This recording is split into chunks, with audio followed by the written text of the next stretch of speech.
जय श्री सद्गुरुदेवाय नमः। जय श्री गणपति देवाय नमः। ओम नमो भगवते वासुदेवाय नमः। श्रीमद् भागवत महापुराण पंचम स्कंद 14वां अध्याय। भवाटवी का स्पष्टीकरण। श्री सुखदेव जी कहते हैं, राजन, देह अभिमानी जीवों के द्वारा सत्यवादी गुणों के भेद से शुभ, अशुभ और मिश्र 3 प्रकार के कर्म होते रहते हैं। उन कर्मों के द्वारा ही निर्मित नाना प्रकार के शरीरों के साथ होने वाला जो संयोग, वियोग आदि रूप अनादि संसार जीव को प्राप्त होता है, उनके अनुभव के 6 द्वार हैं, मन और 5 ज्ञान इंद्रियां।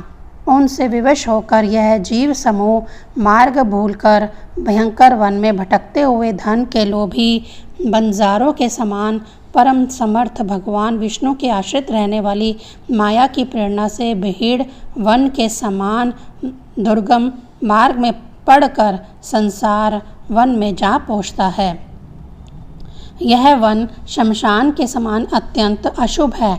इसमें भटकते हुए उसे अपने शरीर से किए हुए कर्मों का फल भोगना पड़ता है। यहाँ अनेकों विघ्नों के कारण उसे अपने व्यापार में सफलता भी नहीं मिलती, तो भी यह उसके श्रम को शांत करने वाले श्री हरि एवं गुरुदेव के चरणाविंद मकरंद मधु के रसिक भक्त भ्रमरों के मार्ग का अनुसरण नहीं करता।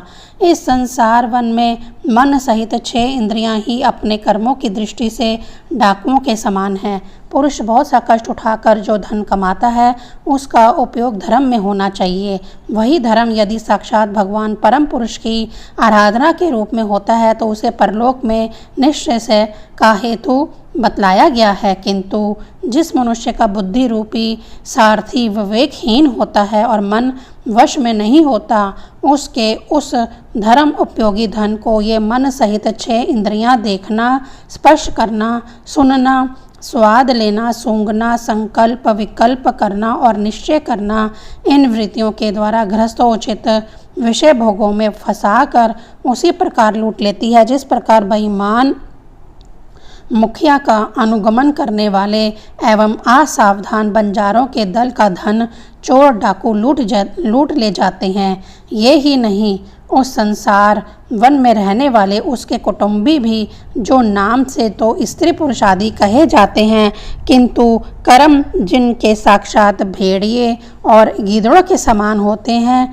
उस अर्थलोलुप कुटुंबियों के धन को उसकी इच्छा न रहने पर भी उसके देखते देखते इस प्रकार छीन ले जाते हैं जैसे भेड़िया गडरियों से सुरक्षित भेड़ों को उठा ले जाते हैं। जिस प्रकार यदि किसी खेत के बीजों को अग्नि द्वारा जला न दिया गया हो तो प्रति वर्ष जोतने पर भी खेती का समय आने पर वह फिर झाड़ झंकार, लता और तृण आदि से ग्रहण हो जाता है, उसी प्रकार यह गृहस्थाश्रम भी कर्म भूमि है। इसमें भी कर्मों का सर्वथा उच्छेदन कभी नहीं होता, क्योंकि यह घर कामनाओं की पटारी है। उस गृहस्थ आश्रम में आसक्त हुए व्यक्ति के धन रूप भारी प्राणों को डांस और मच्छरों के समान नीच पुरुषों से तथा टिड्डी, पक्षी, चोर और चूहे आदि से क्षति पहुंचती रहती है। कभी इस मार्ग में भटकते भटकते यह अविद्या, कामना और कर्मों से कुलुषित हुए अपने चित्त से दृष्टि दोष के कारण इस मृत्युलोक को, जो गंधर्व नगर के समान असत्य है, सत्य समझने लगता है। फिर खान पान और स्त्री प्रसंग आदि व्यसनों में फंसकर मृग तृष्णा के समान मिथ्या विषयों की ओर दौड़ने लगता है। कभी बुद्धि के रजोगुण से प्रभावित होने पर सारे अनर्थों की जड़ अग्नि के मल रूप सोने को ही सुख का साधन समझकर उसे पाने के लिए ललायित हो इस प्रकार दौड़ धूप करने लगता है, जैसे वन में जाड़े से ठुठुरता हुआ पुरुष अग्नि के लिए व्याकुल होकर उन्मुख पिशाच की और उसे आग समझकर दौड़े। कभी इस शरीर को जीवित रखने वाले घर, अन्न, जल और धन आदि में अभिनिवेश करके इस संसारण्य में इधर उधर दौड़ धूप करता रहता है। कभी बवंडर के समान आंखों में धूल झोंक देने वाली स्त्री गोद में बिठा लेती है तो तत्काल रांग अंध सा होकर सत्पुरुषों की मर्यादा कभी विचार नहीं करता। उस समय नेत्रों में रजोगुण की धूल भर जाने से बुद्धि ऐसी मैलिन हो जाती है कि अपने कर्मों के साक्षी दिशाओं के देवताओं को भी भुला देता है। कभी अपने आप ही एक आध बार विषयों का मिथ्या तत्व जान लेने पर भी अनादिकाल से देह में वह आत्मबुद्धि रहने से विवेक बुद्धि नष्ट हो जाने के कारण उन मरुमरी चिराक्ताकुल्या विषयों की ओर ही दौड़ने लगता है। कभी प्रत्यक्ष शब्द करने वाले उल्लुओं के समान शत्रुओं की ओर अपरोक्ष रूप से बोलने वाले झींगरों के समान राजा की अति कठोर और दिल को दहला देने वाली डरावनी डांट पटट से इसके कान और मन को बड़ी व्यथा होती है। पूर्व पुण्यशील हो जाने पर यह जीवित ही मुर्दे के समान हो जाता है और जो कारस्कर एवं काकतुंड आदि जहरीले फलों वाले पाप वृक्षों इसी प्रकार की दूषित लताओं और विषैले कुओं के समान है तथा जिनका धन इस लोक और परलोक दोनों के ही काम नहीं आता और जो जीते हुए भी मुर्दे के समान है, उन कृपण पुरुषों का आश्रय लेता है। कभी असत पुरुषों के संग से बुद्धि बिगड़ जाने के कारण सूखी नदी में गिरकर दुखी होने के समान इस लोक और परलोक में दुख देने वाले पाखंड में फंस जाता है। जब दूसरों को सताने से उसे अन्न भी नहीं मिलता तब वह अपने सगे पिता पुत्रों को अथवा पिता या पुत्र आदि का एक तिनका भी जिनके पास देखता है उनको फाड़ खाने के लिए तैयार हो जाता है। कभी दवानल के समान प्रिय विषयों से शून्य एवं परिमाण में दुखमय घर में पहुंचता है तो वहाँ इष्टजनों के वियोग आदि से उसके शोक की आग भड़क उठती है। उससे संतृप्त होकर वह बहुत ही खिन्न होने लगता है।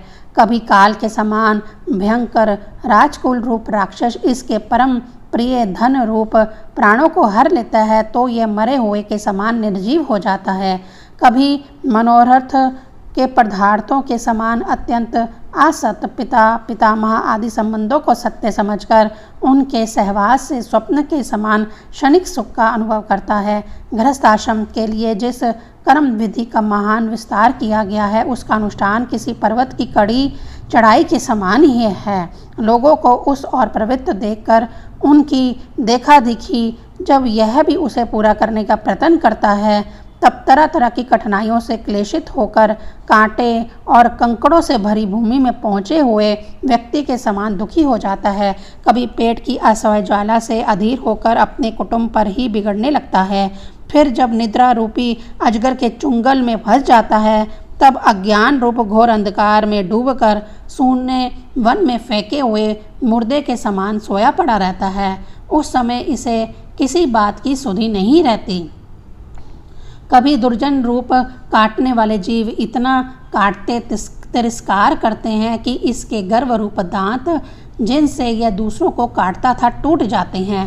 तब इसे अशांति के कारण नींद भी नहीं आती तथा मर्म वेदना के कारण क्षण क्षण में विवेक शक्ति क्षीण होते रहने से अंत में अंधे की भांति यह नरक रूप अंधे कुएं में जा गिरता है। कभी विषय सुख रूप मधु कणों को ढूंढते ढूंढते जब यह लुका छिपी कर पर स्त्रियां पर धन को उड़ाना चाहता है तब उनके स्वामी या राजा के हाथ से मारा जाकर ऐसे नरक में जा गिरता है जिसका और छोर नहीं है। इसी से ऐसा कहते हैं कि प्रवृत्ति मार्ग में रहकर किए हुए लौकिक और वैदिक दोनों ही प्रकार के कर्म जीव को संसार की ही प्राप्ति कराने वाले हैं। यदि किसी प्रकार राजा आदि के बंधन से छूट भी गया तो अन्याय से अपहरण किए हुए उन स्त्री और धन को देवदत्त नाम का कोई दूसरा व्यक्ति छीन लेता है और उससे विष्णु मित्र नाम का कोई तीसरा व्यक्ति झटक लेता है। इस प्रकार वह भोग एक पुरुष से दूसरे पुरुष के पास जाते रहते हैं, एक स्थान पर नहीं ठहरते। कभी कभी शीत और वायु आदि अनेकों अधिदैविक अधिभौतिक और आध्यात्मिक दुख की स्थितियों के निवारण करने में समर्थ न होने से यह अपार चिंताओं के कारण उदास हो जाता है। कभी परस्पर लेन देन का व्यवहार करते समय किसी दूसरे का थोड़ा सा दमड़ी भर अथवा इससे भी कम धन चुरा लेता है तो इस बेईमानी के कारण उससे वैर ठन जाता है।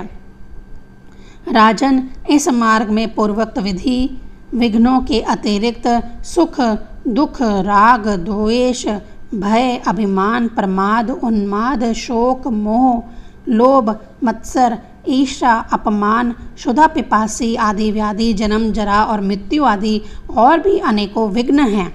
इस विघ्न बहुल मार्ग में इस प्रकार भटकता हुआ यह जीव किसी समय देव माया रूपिणी स्त्री के बहुपाश में पड़कर विवेकहीन हो जाता है। तब उसी के लिए विहार भवन आदि बनवाने की चिंता में ग्रस्त रहता है तथा उसी के आश्रित रहने वाले पुत्र, पुत्री और अन्य स्त्रियों के मीठे मीठे बोल, चितवन और चेष्टाओं में आसक्त होकर उन्हीं में चित्त फंस जाने से वह इंद्रियों का दास अपार अंधकारमय नरकों में गिरता है। काल चक्र साक्षात भगवान विष्णु का आयुध है। वह परमाणु से लेकर द्वीपरांत पर्यंत क्षण, घटी आदि अवयवों से युक्त है। वह निरंतर सावधान हो रहकर घूमता रहता है। जल्दी जल्दी बदलने वाली बाल्य, यौवन आदि अवस्थाएं ही उसका वेग हैं। उसके द्वारा वह ब्रह्मा से लेकर शूद्र आदि शूद्र तृण पर्यंत सभी भूतों का निरंतर संहार करता रहता है। कोई भी उसकी गति में बाधा नहीं डाल सकता।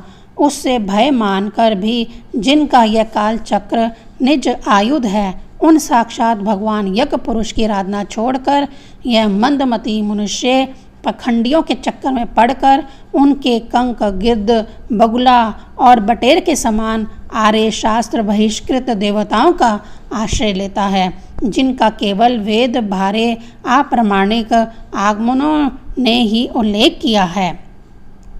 ये पखंडी तो स्वयं ही धोखे में हैं। जब यह भी उनकी ठगाई में आकर दुखी होता है तब ब्राह्मणों की शरण लेता है, किंतु उपनयन संस्कार के अनंतर श्रोत स्मृत कर्मों से भगवान यज्ञ पुरुष की आराधना करना आदि जो उनका शास्त्रोक्त आचार है वह इसे अच्छा नहीं लगता। इसलिए वेदोक्त आचार के अनुकूल अपने में शुद्धि न होने के कारण यह कर्म शून्य शूद्र कुल में प्रवेश करता है, जिसका स्वभाव वानरों के समान केवल कुटुंब पोषण और स्त्री सेवन करना ही है।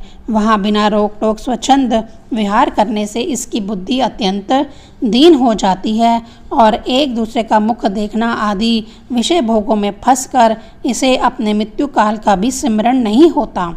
वृक्षों के समान जिनका लौकिक सुख ही फल है, उन्हीं घरों में वह सुख मानकर वानरों की भांति स्त्री पुत्र आदि में आसक्त होकर यह अपना सारा समय मैथुन आदि विषय भोगों में ही बिता देता है।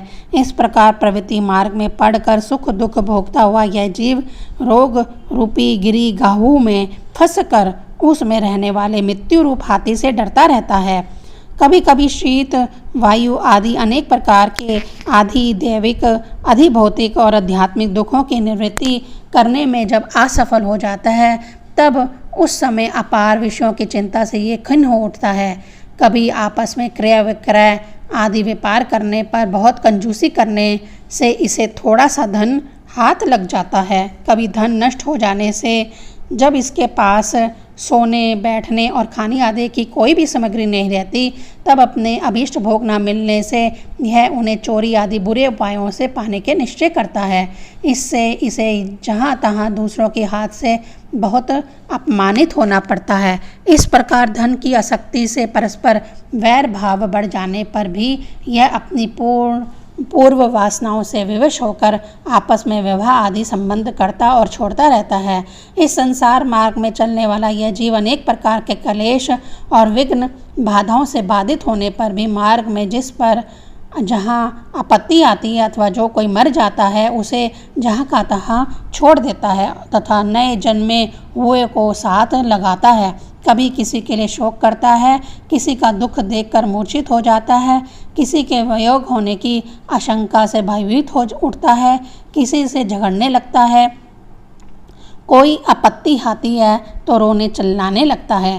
कहीं कोई मन के अनुकूल बात हो गई तो प्रसन्नता के मारे फूला नहीं समाता, कभी गाने लगता है और कभी उन्हीं के लिए बंधने में भी नहीं हिचकता। साधु जन इसके पास कभी नहीं आते। यह साधु संग से सदा वंचित रहता है। इस प्रकार यह निरंतर आगे ही बढ़ रहा है जहाँ से इसकी यात्रा आरंभ हुई है और जिसे इस मार्ग की अंतिम अवधि कहते हैं। उस परमात्मा के पास यह अभी तक नहीं लौटा है। परमात्मा तक तो योग शास्त्र की भी गति नहीं है। जिन्होंने सब प्रकार के दंड यानी शासन का त्याग कर दिया है, वह निवृत्ति प्रयाण संयत आत्मा मुनिजन ही उसे प्राप्त कर पाते हैं। जो दिग्गजों को जीतने वाले और बड़े बड़े यज्ञों का अनुष्ठान करने वाले राज ऋषि हैं, उनकी भी वहाँ तक गति नहीं है। वह संग्राम भूमि में शत्रुओं का सामना करके केवल प्राण परित्याग ही करते हैं तथा जिसमें यह मेरी है ऐसा अभिमान करके वैर ठाना था, उस पृथ्वी में ही अपना शरीर छोड़कर स्वयं परलोक को चले जाते हैं। इस संसार से वह भी पार नहीं होते। अपने पुण्य कर्म रूप लता का आश्रय लेकर यदि किसी प्रकार यह जीव इन आपत्तियों से अथवा नरक से छुटकारा पा भी जाता है, तो फिर इसी प्रकार संसार मार्ग में भटकता हुआ इस जन समुदाय में मिल जाता है। यही दशा स्वर्ग आदि ऊर्ध्व लोकों में जाने की भी है। राजन, राजऋषि भरत के विषय में पंडित जन ऐसा कहते हैं, जैसे गरुड़ जी की होड़ कोई मक्खी नहीं कर सकती, उसी प्रकार राजऋषि महात्मा भरत के मार्ग का कोई अन्य राजा मन से भी अनुसरण नहीं कर सकता। उन्होंने पुण्य कीर्ति श्री हरि में अनुरक्त होकर अति मनोरम स्त्री, पुत्र, मित्र और राज्य आदि को युवावस्था में ही विष्ठा के समान त्याग दिया था। दूसरों के लिए तो इन्हें त्यागना बहुत ही कठिन है। उन्होंने अति दुस्सह पृथ्वी, पुत्र, स्वजन, संपत्ति और स्त्री की तथा जिसके लिए बड़े बड़े देवता भी ललायत रहते हैं, किंतु जो स्वयं उनकी दयादृष्टि के लिए उन पर दृष्टिपात करती रहती थी, उस लक्ष्मी की भी लेश मात्र इच्छा नहीं की।